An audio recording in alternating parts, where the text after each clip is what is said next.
सदगुरु श्री कबीर साहेब की जय। विश्व वंदनीय संत सम्राट वंदी छोर सदगुरु श्री कबीर साहब जी, मेरे हृदय मंदिर के आराध्य परम पूज्य सदगुरु श्री महंत साहब जी, पूजा के योग सभी संत समाज, मैं चरण कमलों में सिर झुका के 3 बार बंदी करता हूँ। बोलिए श्री सदगुरुदेव की जय। सदगुरु श्री कबीर साहब जी ने बीजक में रमेनी से लगाकर साथी 353 तक जो उपदेश दिया है, उसमें किसी भी प्रकार की मानंदी नहीं है। मानंदी कैसी? अब इसमें भी लोगों को शंका हो सकती है कि कबीर साहब जीव को तो मानते थे, जीव को जानते थे तब मानते थे, क्योंकि जो वस्तु है वो जानी जाती है और जो वस्तु नहीं है वो मानी जाती है। और जो जान करके मानते हैं वो वस्तु है, और खाली मान लेते हैं, जाने नहीं वो वस्तु नहीं। अब लोग कहते हैं कि वायु भी तो नहीं देखने में आती, देखने में बेशक नहीं आती, लेकिन जानने में तो आती है त्वचा के द्वारा। सब कोई जानते हैं कि वायु है और त्वचा में लगती है। इसी प्रकार से वायु के द्वारा जब ठंडी हवा आती है और शीत आता है, देखने में बेशक नहीं आ रहा है, लेकिन जब त्वचा में आता है तो पता चल जाता है। तो जो वस्तु है उसका पता चलेगा, और जो वस्तु नहीं है उसका पता नहीं चलेगा। तो ये झूठी मानंदी मान रखी है, वो कोई वस्तु नहीं है, क्योंकि वो जानने में नहीं आती। ईश्वर अभी तक किसी के जानने में नहीं आया। भूत चुड़ैले हैं, वो भी किसी के जानने में नहीं आए, केवल लोग मानते। ईश्वर मानने में नहीं आया लेकिन मानते, ब्रह्म मानने में नहीं आए लेकिन लोग मानते, आत्मा नाम कोई चीज नहीं लेकिन लोग मानते। जो जान करके जो वस्तु को माना जाता है वो पक्का है, उनका अनुभव पक्का है, और उस बात को मानना चाहिए। और जो वस्तु जानी ही नहीं गई, उसका कोई गुण धर्म नहीं, उसको मानना नहीं चाहिए। यह सदगुरु श्री कबीर साहब जी का ठोस निर्णय है। जहां जीव है वहां ज्ञान है, जहां जीव नहीं है वहां ज्ञान नहीं है। वृक्षों में जीव नहीं है तो वहां ज्ञान नहीं है। जल में जीव नहीं है, जल के स्वरूप में, वहां ज्ञान नहीं है। अग्नि के स्वरूप में जीव नहीं है, वहां ज्ञान नहीं है। पृथ्वी के स्वरूप में जीव नहीं है, वहां ज्ञान नहीं है। वायु के स्वरूप में ज्ञान नहीं, जीव नहीं है, वहां ज्ञान है। और चेतन जीव स्वयं ज्ञान स्वरूप है। जल को भी जानता है, पृथ्वी को भी जानता है, अग्नि को, वायु को, सबको जानता है, सबका जनैया है। तू सबका जनैया जीव सत्य, फिर वह किसका खाता है? तू सबका जनैया है, जीव है, सत्य, फिर वह तेरे को किसका है? तू अजर अमर अखंड है, फिर वह किसका खाता है? तू अजर अमर अखंड है, फिर वह किसका, किसके लिए, वैसे क्या काम है? बुरे कर्म नित्यप्रत करता है, जो बुरे कर्म करता है इसलिए वह खाता है। और बुरे कर्म करना तज दे तो वह किसी का है ही नहीं। बुरे कर्म को जो नहीं करेगा उसको वह नहीं लगेगा, और जो बुरे कर्म करेगा वो वह वैसे ही मरेगा, वह में ही रहेगा, वह के कर्म करेगा और वह में ही मर जाएगा। तो सदगुरुदेव जी पुकार के समझाते हुए कहते हैं कि आज सदग्रंथ बीजक को पढ़ना है और गुरुमुख से जो सदग्रंथ बीजक को पढ़ेगा तो उसके पूरे भेद को जान जाएगा। क्योंकि भेद तभी पता चलता है जब भेदी ले ले साथ। बस धरी कहूं, ढूंढे कहूं, वस्तु ना आवे हाथ, और वस्तु तो आवे तभी जब भेदी ले ले साथ। जब भेदी मिलेगा तभी वस्तु का पता चलेगा, और जब तक भेदी नहीं मिलेगा तब तक वस्तु का पता नहीं चलेगा। खोजते रहो। इसलिए भेद को जानने के लिए भेदी की जरूरत पड़ती है, गुण को जानने के लिए गुणी की जरूरत पड़ती है। और यदि गुणी कोई ना हो तो उसका गुण समझ में नहीं आता है। तो साधु श्री कबीर साहब जी गुणी थे, उन्होंने निज गुण को, चैतन्य गुण को बताया। यदि वो गुणी नहीं होते, उनको पार ज्ञान नहीं होता है तो नहीं बता। तो ये पारक चेतन जीव ही है, ये गुणी ये जीव ही है। गुण ज्ञान ही इसका गुण है। तो पारकी संत हमको निज गुण बताते हैं, और पृथ्वी जलवायु अग्नि के गुणों को भी बताते हैं, लेकिन वो जड़ है, चैतन्य नहीं। वो हमको नहीं जानते। पृथ्वी का गुण धर्म हमको नहीं जानता, जल का गुण धर्म हमको नहीं जानता, अग्नि का गुण धर्म हमको नहीं जानता, वायु का गुण धर्म हमको नहीं जानता, और हमारा गुण धर्म हमको भी और उनको भी। तो हमारा जो गुण धर्म है वो ज्ञान ही है, ये समाज संबंध है। पृथ्वी जलवायु अग्नि के गुण धर्म है, उनका भी समाज संबंध है। और जो चेतन जीव का जो गुण धर्म है, इसका भी समाज संबंध है। लेकिन यहाँ ज्ञान है और वहां ज्ञान नहीं है। तो जड़ चेतन का जब तक ज्ञान नहीं होता है तब तक लोग अपने ऊपर कितनी मानंदी मान के और भूले रहते हैं, भटकते रहते हैं, जानते ही नहीं। धोखे में उनका जीवन जाता कैसे जाता है कि कछुआ लोमड़ी जानो सोई, और छिन चमके छिन भीतर होई। ये कछुआ लोमड़ी ये छिन चमके छिन भीतर हो जाते। जैसे कछुआ कभी हाथ पैर सिर बाहर निकाल के चलने फिरने लग जाता है, और कभी खतरा जान के सब समेट के भीतर छिपा लेता है। वैसे ही गुरबा लोग कभी तो ज्ञानी बनते हैं, उपदेश देने लगते हैं, और कभी अज्ञानी बनकर पशुवत आचरण करने लग जाते हैं। और लोमड़ी एक चौपाया जानवर होती है, वह एक तरफ चलती है तो दूसरी तरफ देखती जाती है।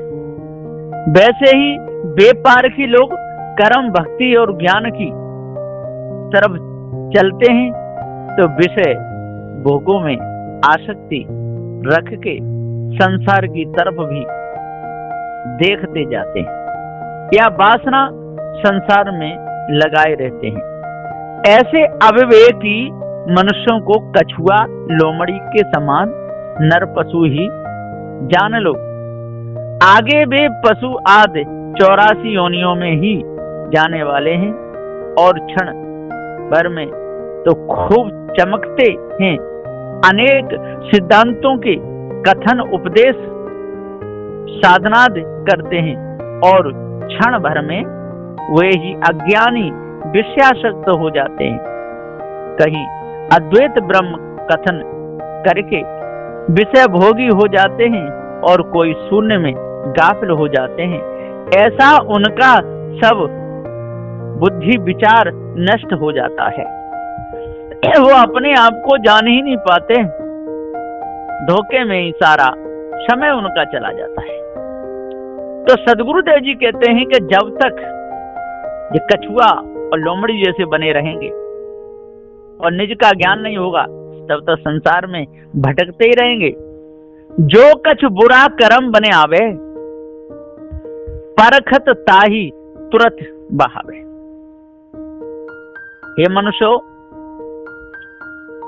संग कुसंग से जो कुछ भी तुम्हारे से किसी समय में बुराई के दूषित कर्म कुकर्म दुर्गुण से यदि हो जाए या बन जाए, अथवा यदि बुरा कर्म होने का मौका आवे, तो उसको सुधारने का लक्ष्य रखना चाहिए।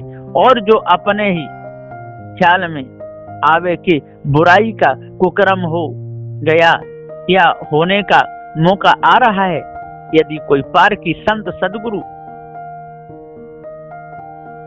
चेता के बता दिए व जगा दिए, तो वैसे अवसर में ठीक से परख के व समझ के उस बुरे स्वभाव, बुरी आदत, बुरे कर्मों को एकदम से जल्दी से विशेष प्रयत्न करके भी शीघ्र बहा देवे, छोड़ देवे, अपने से हटा करके अलग कर देवे या उसको फौरन त्याग देवे, तभी बच सकता है, और नहीं तो बच नहीं सकता। क्योंकि पग पग पर ये फंसाने वाले लोग बैठे हुए हैं, पग पग पर आपको भ्रम में डालने वाले लोग बैठे हुए हैं। आधर गोष्ठन भावे कोई, बिन देखे प्रतीत न होई। सदगुरुदेव जी कहते हैं, अंधों की वार्ता यानी पारकहीन अंधे गुरबा लोगों की वाणी कल्पना के जाल रूप वेदों के सिद्धांत ब्रह्म ईश्वराद देह के भास मिथ्या है, ऐसा जान करके समझ बूझ के पारखी संतों का भाव उन कोई भी धोखे में नहीं रहता है, उनके अंदर धोखा आता ही नहीं है। यानी कोई भी मिथ्या कल्पित सिद्धांतों को पारखी संत अच्छे नहीं मानते हैं, क्योंकि उसमें अच्छाई हो तो मानने में कोई दोष नहीं है, लेकिन किसी के नाम पर बकरा काट रहे हैं, किसी देव के नाम पर मुर्गा काट रहे हैं, किसी देव के नाम पर अंडा चढ़ा रहे हैं, है ना, अपन यज्ञ कर रहे हैं, घी जला रहे हैं, इससे किसी पर कुछ भाव लगाव भी नहीं रखते। विवेक विचार से अच्छी तरह से सार असार को देखे, समझे, बूझे, पहचाने, अर्थात अंतर्दृष्टि से स्वयं देखे बिना पारखी संतों को गुरबा लोगों की झूठी बातों पर कभी विश्वास हो नहीं सकता है। इससे हितेच्छुकों को ठीक तरह से समझे बिना अंध श्रद्धा से किसी के मिथ्या सिद्धांत की बात नहीं माननी चाहिए, विश्वास नहीं करना चाहिए, धोखे में कभी नहीं पड़ना चाहिए, क्योंकि ये अंधे परंपराएं के देखो तीनों को नहीं, आप ये सब के सब झूठ में फंसा रहे हैं, झूठा के डाल रहे हो, मिथ्या ये संसार। ये झूठाओं की झूठी वाणी को अपने हृदय से निकाल करके बाहर डाल दो। आंध्र गुष्ट न भावे कोई, जब पार ज्ञान हो जाता है तो अंधों की ये वार्ता भाती नहीं है। बिन देखे प्रतीत न होई, और बिन देखे कैसे प्रतीत करना, पार की संतों देख के प्रतीत करते हैं, देख के मानते हैं, और बिना देखे जो मान लेते हैं उनका पूरा जीवन धोखे में ही जाता है, उनको पता ही नहीं चलता कि सार क्या है, असार क्या है। भाव भक्ति उनके अंदर रहती ही नहीं, क्योंकि पार ज्ञान है नहीं, तो भाव भक्ति आएगी कहां से, मन निर्मल कैसे हो गया। जोलो न देखिए, जोलो देखिए न अपने नैना, और तेलो मानिए न गुर के बहना। जब तक अच्छी तरह से ठीक से निज पारक दृष्टि के नेत्रों से यानी अपनी विवेक दृष्टि से सत्यासत्य को परख करके नहीं देखा है या समझा बूझा जाना नहीं है, तब तक जिज्ञासु नरजीवों को निश्चय ही नहीं होता है, और सदगुरु और गुरुवा लोगों के उपदेश को तथा उनके सिद्धांतों को भी वे मान नहीं सकते हैं, या न समझ आई तब तक मानना ही नहीं चाहिए। निश्चय से सत्य का ही बोध हो तभी उपदेश भी माने, नहीं तो किसी की वाणी को एकाएक मान लेना ये कोई बुद्धिमानी नहीं है। जब तक पक्का काम न हो जाए, जब तक पक्की समझ में बात नहीं आ जाए, और तब तक उस बात को मानना बिल्कुल अधर्म धर्म नहीं है। तो जानने में आवे तब मानोगे तो आपके हृदय के विकार दूर हो जाएंगे, और बिना जाने मान लिए तो आपके अंदर वो भ्रम पूरा जीवन लगा ही रहेगा। सदगुरुदेव जी पुकार के समझाते हुए कहते हैं कि साहू होना, साधु होना चाहिए। अरे होना है तो साधु होना चाहिए। पक्का होए के खेल, कच्चा सरसों पेर के खरी भया नहीं तेल। यदि कच्ची सरसों को पेर दिए तो नहीं तो खली निकलेगी, ना तेल ही निकलेगा। तो साधु होना चाहिए, पक्का हुए के खेल, और कच्चा सरसों पेर के खरी भया नहीं तेल। बीजक मूल साखी नंबर 280।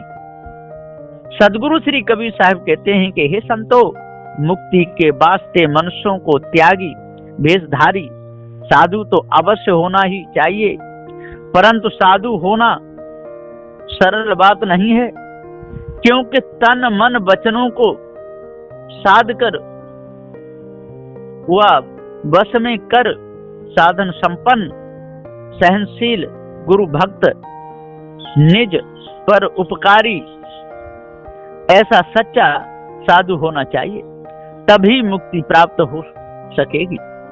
उसके लिए पूरा दृढ़ वैराग्य पक्का होने पर घर छोड़े और हंस गुण रहनी रहस्य से पक्का मजबूत हो जावे। हृदय में सत्य विचारशील दया धीरज विवेक वैराग्य गुरु भक्ति तथा पारक दृष्टि को लेकर धारण करे। इस तरह सच्चा मनुष्य सच्चा साधु होकर के जड़ाध्यास से चेतन जीव को अलग निकाल कर गुणवान होकर के सत्संग में रमण करे, वैराग्य में खिले तथा संसार में वर्तमान धोखे में समय व्यतीत न करे, तो उसी का नर्तन पाना और साधु होना सफल होता है तथा वही श्रेष्ठ है। नहीं तो काम क्रोध लोभ मोह अहंकार विषयासक्ति और मान बढ़ाई चाहना अष्टमद व माया ब्रह्म मिलके व्यापक अद्वैत ब्रह्म पद के सिद्धांत का अहंकार जो लेते हैं और अपने आप को ही अंदर आत्मा सब में व्यापक है ऐसा जो अनुभव करते हैं, वो धोखा देते हैं और धोखे में फंसाते हैं। सो सब कच्चे व्यापार की अधूरे हैं और क्षणिक वैराग के जोश में आकर झटपट जो साधु भेष लेते तथा भेष बना लेते हैं, सो बिना बोध की दृढ़ता के विनष्ट हो जाते हैं। सद्गुणों के बिना कर्म से भ्रष्ट होकर नर पशु ही हो जाते हैं। जैसे किसी ने उतावली से कच्ची ही सरसों लाके पेर डाली हो, वह हानि उठा के पछताता है, क्योंकि उससे तेल भी नहीं निकलता और खल भी नहीं निकलती। इसी से तो वह बेकार हो गई। वैसे ही वह अबोध मनुष्य संसारी भक्त सेवक होके भी नहीं रहा और पूर्ण वैरागमान बोधमान सद्गुणधारी साधु भी हो नहीं सका। इससे वह अधबीच का भ्रष्ट होकर ठग गया, वंचक हो गया। उसने अपनी बड़ी ही हानि की, लाभ उसको कुछ भी नहीं मिला, न ऊपर का रहा न नीचे का रहा और बीच में ही लटक गया। इधर खानी जाल में अटक गया, बाणी जाल में भटक गया और बीच में लटक गया, क्योंकि उसको पूरा ज्ञान नहीं हो पाया जड़ चेतन का। इसलिए न तो पारखी संतों की ही बात समझ में आई और न संसार का ही रहा, अध कच्चा बीच में रहा। जैसे कोई सब्जी बनाते हैं, आलू की सब्जी बनाओ, अध कच्ची रह जाए तो कोई काम की नहीं रहती है ना।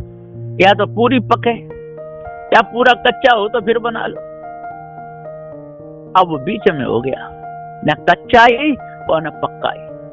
इसी प्रकार से साधु तो हो गया, घर बार को छोड़ दिया, लेकिन मोह को नहीं छोड़ पाया, ममता को नहीं छोड़ पाया, आशा को नहीं छोड़ पाया, तृष्णा को नहीं छोड़ पाया, घर परिवार को नहीं छोड़ पाया, माता पिता भाई बहन को नहीं छोड़ पाया।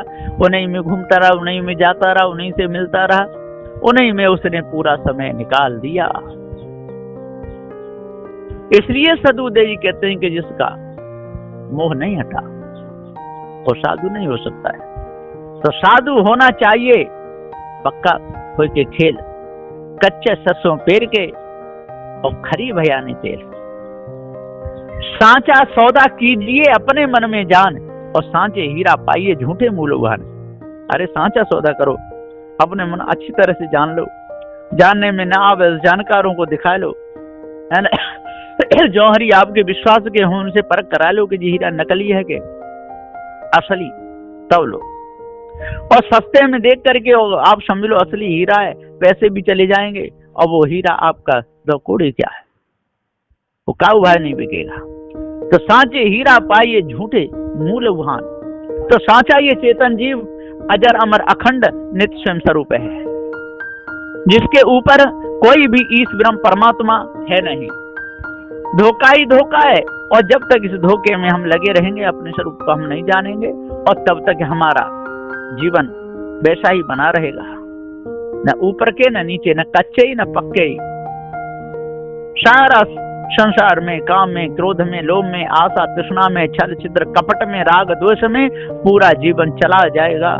इसलिए भाइयों अष्ट महासत्यों को धारण करो और 10 दोषों पर विजय प्राप्त करो।